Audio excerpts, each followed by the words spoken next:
작은 종목도 소중하게 풀어드리는 소중한 리포트 같이 보기 함께하고 계십니다. 이번에는 백종석 애널리스트 함께하겠습니다. 안녕하세요. 예, 안녕하세요. 네. 오늘 가지고 오신 종목은 P&H테크라는 종목입니다. OLED 소재 다크호스다라고 제목을 붙여주셨는데 어떤 기업인지 소개 부탁드릴게요. 예, P&H 테크는 OLED 소재를 하는 소재 전문 기업으로 네. 매출은 소재가 90%고요. 음. 원료가 5%, 그리고 기타가 5% 정도 됩니다. 좀 더 들어가 보면은 네. 그 사용처별로 매출 비중을 한번 보면은 음. 매출 전체 중에 55%인 모바일, 그리고 전장용이 36%, TV 기타가 9% 정도 되고 있습니다. 어, 이제 OLED 패널을 보면은 다양한 이제 층이 있고 그 네. 층에 맞는 소재들이 필요한 것인데, 음. 그림을 보고 잠깐 이제 OLED 구조나 구동 과정, 그리고 주력 제품 설명을 좀 드리겠습니다. 네. OLED 구조는 여기 그림에서처럼 다소 복잡해 보이지만은 원리는 어느 정도 간단합니다. 그 전공 주입층으로 전공이 들어가고요. 전자 주입층으로 전자가 들어가서 각자가 이동을 해서 EML이라는 발광층에서 만나서 발광을 하게 됩니다. 그래서 빛이 나고 그것이 모여서 이미지를 형성하게 됩니다. 네. 그래서 OLED 패널에는 여러 레이어가 형성되어야 되고요.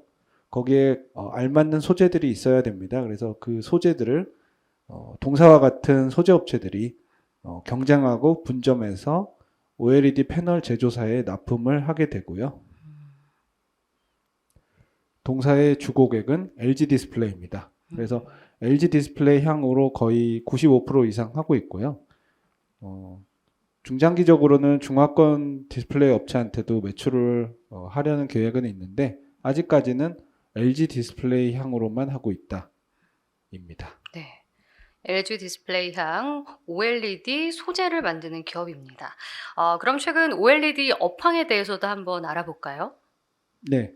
OLED는 뭐 당연히 이제 모바일용도 있고 TV용도 있고 네. 그리고 신규로 태블릿용도 좀 음. 예상이 됩니다. 그래서 네네. 일단 모바일용, 그 휴대폰용은 그 17년에 아이폰이 OLED를 채택하면서 수요가 굉장히 성장 확대됐습니다. 네네. 지금은 일반적으로 이제 우리가 휴대폰에서 OLED를 만나고 있지만은 얼마 안 됐죠, 어떻게 보면은.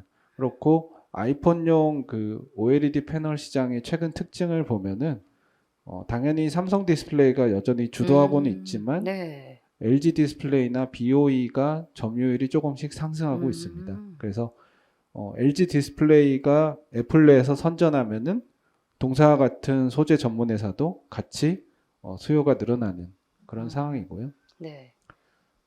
그리고 주목할 것은 이제 전장용 OLED인데 전장용 OLED 시장이 2023년에 2.7억 달러에서 2029년에 13.9억 달러로 성장할 건데 연평균 성장률이 31%나 됩니다. 그래서 차량용 디스플레이로 OLED가 각광을 받고 있습니다. 좀 중요한 거는 OLED 차량에 쓰일 때 왜 많이 쓰이냐면은 굉장히 그 제품 수명도 좋아야 되고 그리고 한번 구매하면 되게 장기간 쓰잖아요. 그래서 차량용 OLED는 좀 더 특별하게 좋은 퀄리티와 내구성을 가져야 됩니다. 그런 의미에서 LG 디스플레이가 좀 잘하고 있고 동사는 그 수혜를 누리고 있습니다. 그래서 전장용 OLED는 스마트폰과 달리 내구성 중요하기 때문에 투스택 템덤이라는 기술을 적용하고 있고요. 간단히 말씀드리면 한 겹으로 만드는 게 아니라 두 겹으로 만드는 겁니다. 그래서 두 겹으로 만들게 되면은 소재의 쓰임이 2배로 늘어나게 되잖아요. 그래서 네. 매출에 좀 더 유리한 구조라고 할 수 있겠습니다. 그리고 올해 6월에 이제 또 하나 변화가 생겼는데 네. 그 애플이 비전 프로라는 이제 MR 기기를 공개를 했잖아요. 네. 그래서 MR 기기에 들어가는 디스플레이가 또 OLED입니다. 음. 다만 이제 OLED가 좀 더 고성능 OLED가 들어가고요. 우리가 지금 통상 그 OLED를 올레도스라고 부르고 있습니다. 네. 올레도스는 OLED 장점인 명암비 응답 속도에 더불어서 좀 더 해상도가 8배 이상 좋은 것을 말을 하게 되고요. 올레도스 같은 경우는 당연히 만들기가 어렵고 비싸겠죠. 그래서 추가적인 시장이 MR 기기 쪽에서 형성이 될 수 있다라고 이해하시면 되겠습니다. 네. 원래는 이제 모바일 중소형 OLED 점유율이 삼성 디스플레이 쪽이 많은데 이제는 좀 LG 디스플레이 점유율이 늘어나고 있고 특히 뭐 전장 쪽으로도 조금 더 점유율을 높여갈 수 있을지 이거를 좀 지켜봐야겠네요. 네. 네.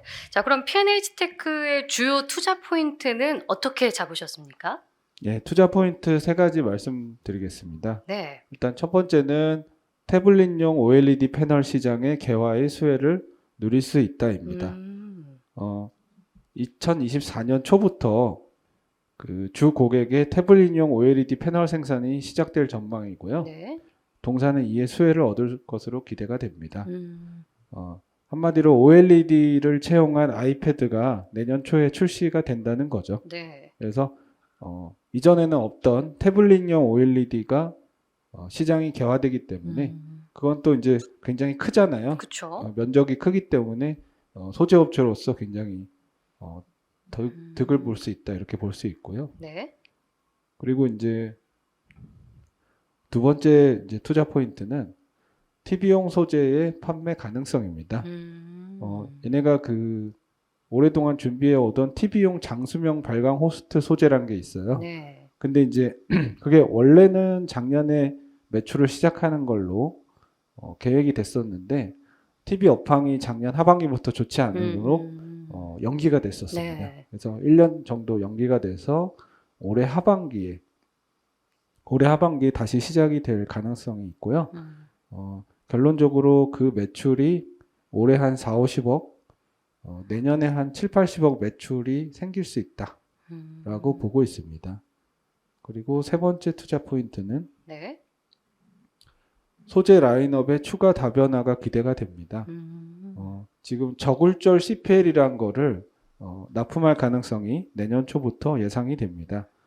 이 역시도 OLED 아이패드용으로 주 고객이 적용을 현재 테스트 중입니다. 네. 그래서 내년 초에 OLED 아이패드 출시에 더불어서 납품이 확 생길 수 있는 새로운 물질이 있다. 이렇게 보면 되겠습니다. 네. 이렇게 P&H 테크의 세 가지 투자 포인트를 짚어봤고요. 그럼 실적 추이와 좀 전망도 한번 짚어보실까요? 네. 2022년에 굉장히 괜찮은 실적을 냈고요. 네네. 매출액 350억에 영업이익 48억을 시현했습니다. 네. 전년 대비 매출은 45%, 이익은 32% 증가한 상황이었고요. 네. 주고객인 LG 디스플레이의 스마트폰용 패널 판매 확대 수혜가 가장 컸었습니다. 네. 2023년 올해는 역시 견조할 걸로 예상을 하고 있고요. 매출은 471억, 영업이익은 75억으로 성장할 걸로 예상을 하고 있습니다. 매출은 34%, 이익은 한 50%대 정도 성장하는 걸로 기대를 하고 있고요. 이유는 모바일용 소재인 기존의 주력 상품인 고굴절 CPL, 레드프라임, 레드호스트가 호조를 하고 네. 하반기 중에 그 TV용 장수명 발광 호스트 소재 매출이 시작이 되고 그리고 연중에 꾸준히 전장용 수요가 확대되는 것을 기대하고 있습니다. 내년을 조금 더 기대하는 것은 앞서 투자 포인트에서 말했던 부분이 조금 작용하는 건데요. 네. 매출은 630억 정도, 영업이익은 120억 정도를 예상을 하고 있습니다. 그래서 전년 대비 매출은 35%, 영업이익은 60% 성장할 걸 예상을 하고요.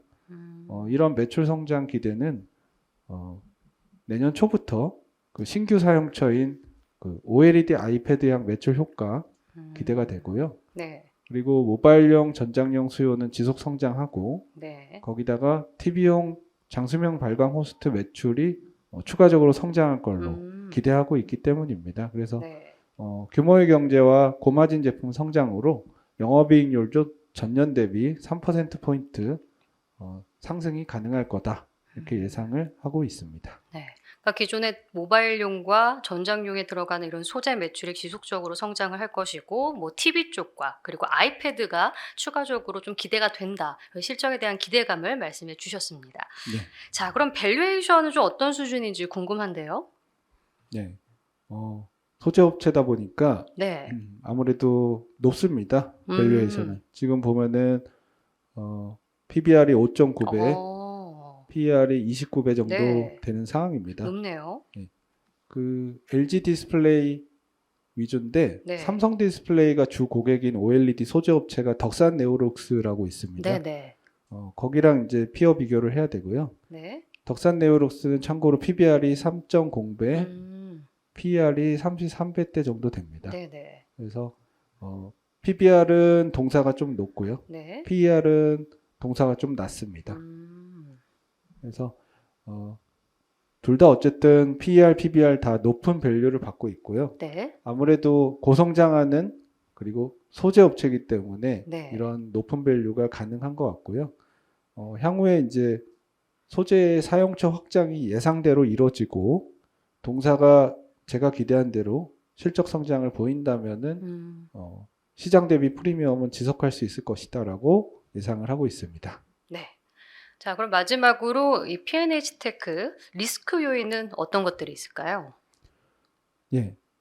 아무래도 좀 신생 회사이기 때문에 네, 네. 2007년에 설립됐고 음. 그러다 보니까 이제 얘네 그 글로벌 경쟁 업체들은 사실 덕산 네오룩스 외에도 해외 업체, 미국 업체인 듀퐁이나 머크, 뭐 UDC 그리고 일본의 호도가야 화학 등이 있습니다. 네. 그래서 굉장히 좀 중량감 있는 경쟁사들이 좀 많습니다. 그래서 아무래도 뭐 자본력 측면에서는 아직 동사는 글로벌 경쟁사 간의 갭이 좀 존재를 하죠. 그래서 제품을 추가 개발하고 이런 과정 속에서는 제반 비용을 투입하는 데 있어서는 자본력에 약간의 제한이 글로벌 업체 대비는 동사가 있다. 그거는 어쩔 수 없다라고 보고 있고요.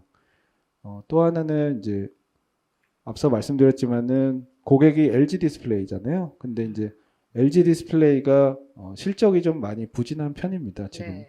업황이 완전 안 좋기 때문에 그런데 아무래도 이제 이렇게 영업이익이 2조 원 이상 적자가 나는 이런 구간에서는 소재 납품 기업들에 대한 단가인하 압력이 좀 가중될 가능성은 있습니다. 그래서 동사가 이런 이제 단가인하 압력을 극복하려면은 아무래도 이제 각종 비용 절감 활동이나 고마진 제품 추가, 그 믹스 개선 같은 것들을 확실히 해야 될 것 같습니다. 뭐 이 회사는 잘 하고 있는데 시장 우려는 좀 있는 상황이다라고 네. 볼 수 있겠습니다.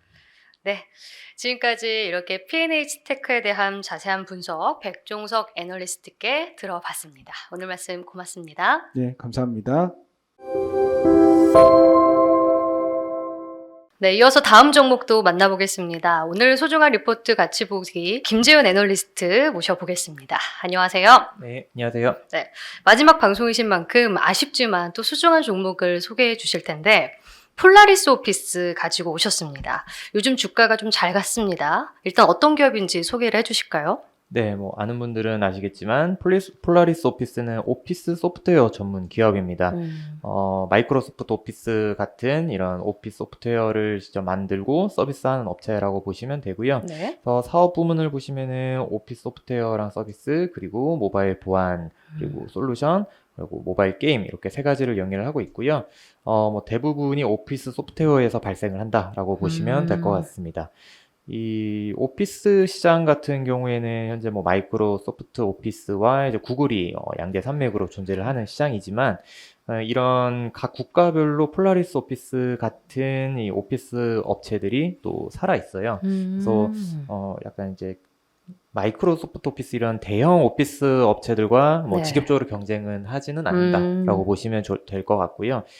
이 폴라리스 오피스 같은 경우에는 현재 243개국에 1.2억 명 정도의 가입자를 좀 확보한 상태입니다. 그래서 뭐 생각하시는 것보다 굉장히 좀 많은 가입자를 확보를 하고 있다라고 네. 보시면 될 것 같고, 네. 이 폴라리스 오피스는 지금 유료로 이제 구독 서비스를 진행을 하고 있고요. 그리고 이제 광고 수익, 그러니까 무료 사용자들에게는 광고 수익을 좀 발생을 하고 있는 구조다라고 보시면 되겠습니다. 그러니까 다른 오피스들이랑 좀 호환이 잘 된다는 장점이 있던 것 같은데 네. 이 폴라리스 오피스 AI 버전 저희가 리포트를 쓸 때 베타 버전이 나왔었고요. 이제 8월에 정식 출시인 걸로 알고 있습니다.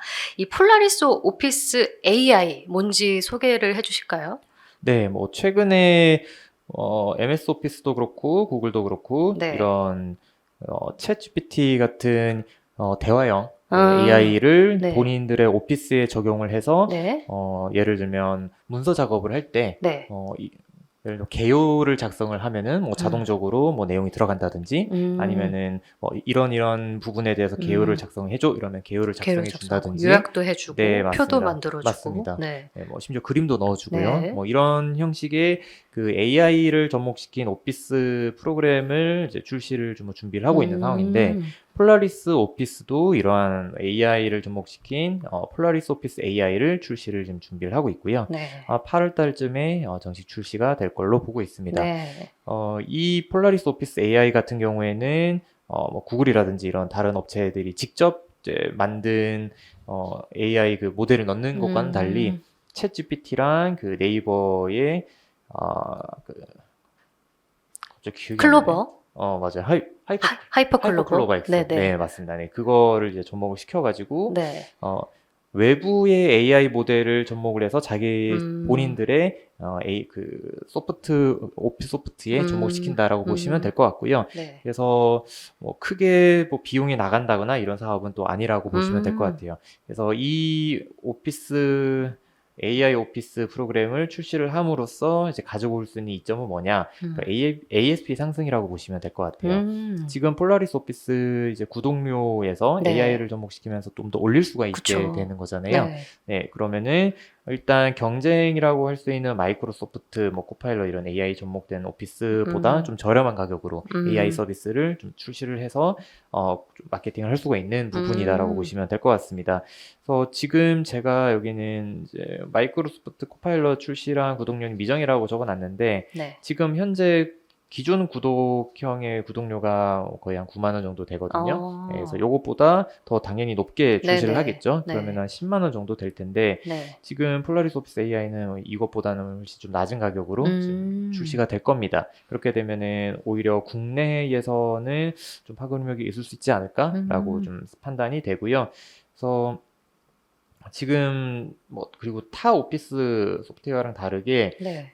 다양한 AI 모델을 좀 접목을 할 수가 있어요. 한 번에 뭐 챗GPT, 하이퍼클로바 그리고 스테이블 디퓨전 이런 다양한 AI 모델을 좀 적용을 할 수 있기 때문에 네. 오히려 뭐 한글을 사용하는 사용자 입장에서는 좀 장점으로 적용될 수가 있다. 이렇게 보시면 될 것 같습니다. 네, 이 폴라리스 오피스가 AI 서비스 외에도 다른 신사업도 확장을 하고 있는 걸로 알고 있는데 어떤 사업들이죠?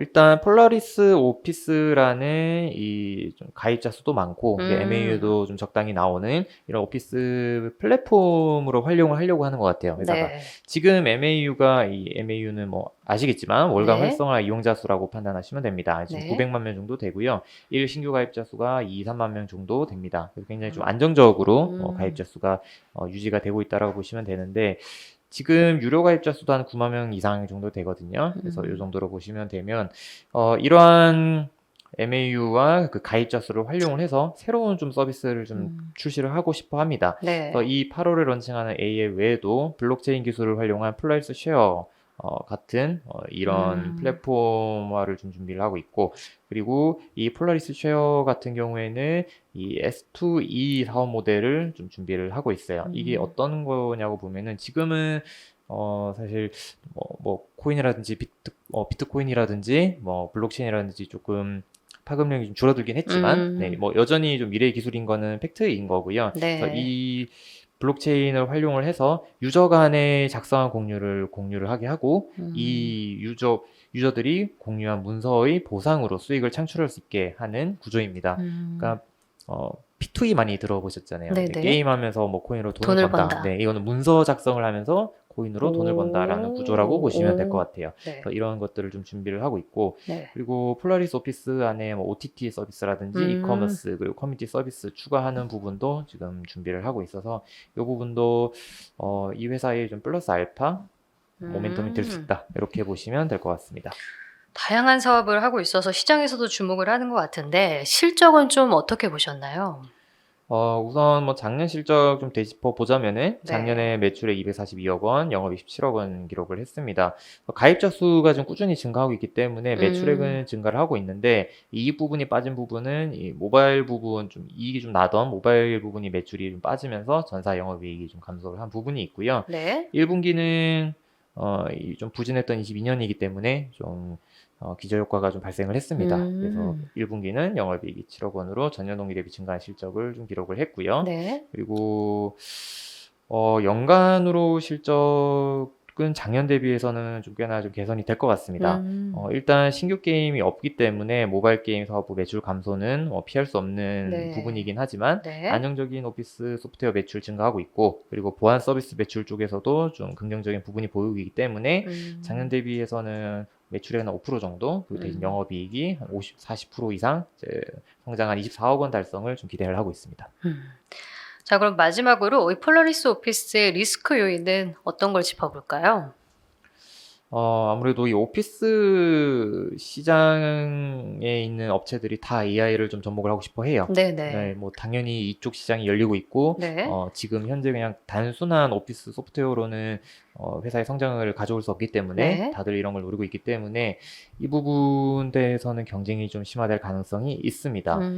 지금 경쟁사들 대비해서 좀 빠른 출시가 기대되는 상황이라는 점은 좀 긍정적이긴 하지만 어쨌거나 지금 뭐 MS 오피스 그리고 구글 이런 좀 쟁쟁한 경쟁자들이 오피스 AI를 출시를 한다고 하면은 지금 이게 없던 서비스를 출시를 하는 거기 때문에 새롭게 좀 접근하는 사용자들이 폴라리스 오피스 AI보다는 좀 큰 AI 서비스를 좀 사용하는 부분들이 좀 많을 것 같긴 해요. 네. 그래서 이 경쟁이 좀 쉽지는 않을 거다라는 부분이 있고 그리고 초기 시장 점유를 위해서 좀 경쟁자들이 프로모션도 좀 많이 진행을 할 겁니다. 네. 그렇게 되면은 기존의 오피스 고객 이탈로도 좀 이어질 수 있는 부분은 좀 조심해야 되는 부분이다라고 보고 있고요. 네. 그리고 이 폴라리스 오피스 같은 경우에 앞서 말씀드린 것처럼 챗GPT, 하이버클로바 이런 다른 AI 모델을 사용을 하면서 사용료를 내거든요. 네네. 당연히 뭐 내야겠죠. 네. 그렇다고 보면은 이런 AI 모델들의 사용료가 좀 인상이 될 경우에 이 부분은